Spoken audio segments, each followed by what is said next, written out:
Welcome back, ladies and gentlemen. My name is Dominic Pascucci from Signature Homes and Estates. And I'm AJ from AGC Realty Exchange. We are here to talk about renting and buying on the pros and cons.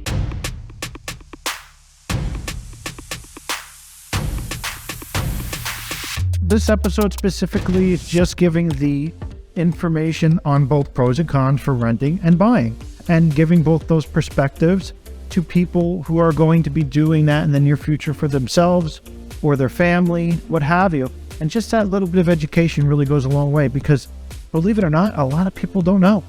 So it really depends on the lifestyle that you want for your future.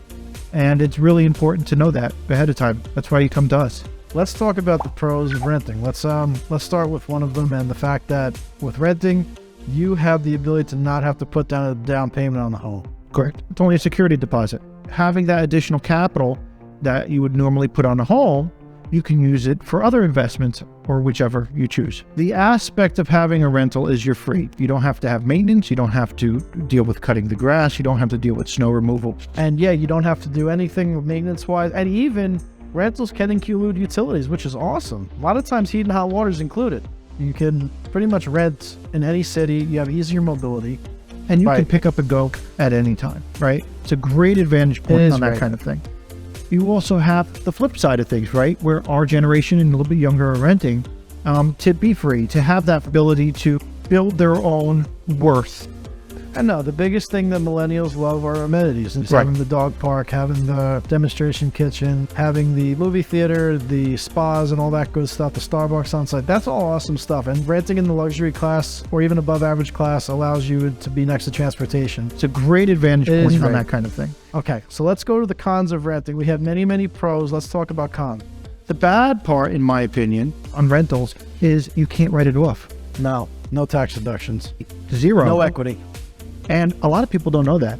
There's a lot of cons to renting, and the number one is zero equity. I mean a goose egg, zero. You're not getting anything. You go in with the shirt on your back, and you leave with the shirt on your back. You're not getting anything. And if you're in the luxury class, this does not apply to you in 90% of scenarios. But if you're in the average to above average class, renting in a 2 to 3 family, you can be evicted with notice at any time, because they have periodic tenancy month to month, meaning that they can say, hey, listen, I need you out, I'm selling, and they can give you 60-day, 30-day notice, or 60-day, and you'll have to be out and you got to relocate. So the pros outweigh the cons if it fits your lifestyle and if you're just starting out. The cons outweigh the pros when it comes to making an equitable purchase.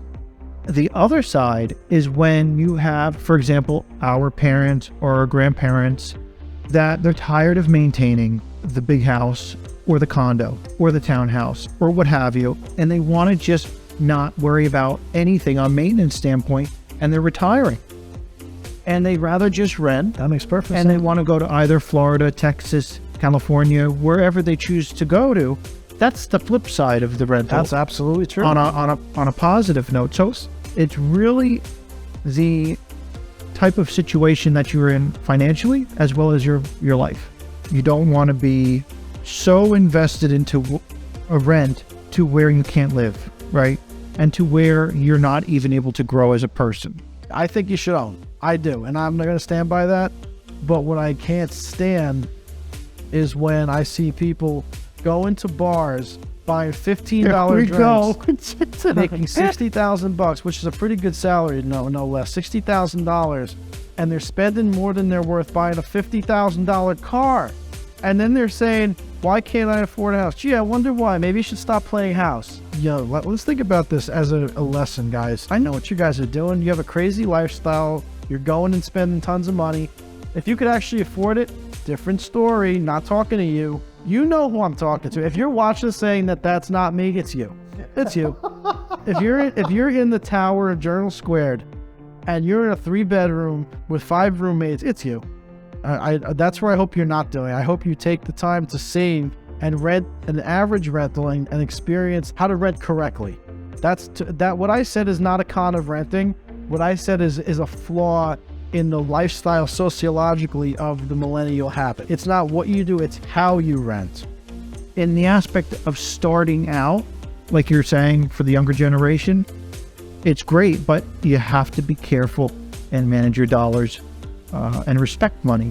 Renting is a stepping stone. It is not an upper limit. It is not a capstone. And even if it's your life choice, that's fine, but it is not a capstone. I don't care what anyone says. I will stick to that. Okay. I ain't fighting with your troops. Can we go and move forward on the equity, Yeah. on pros and cons for buying a home?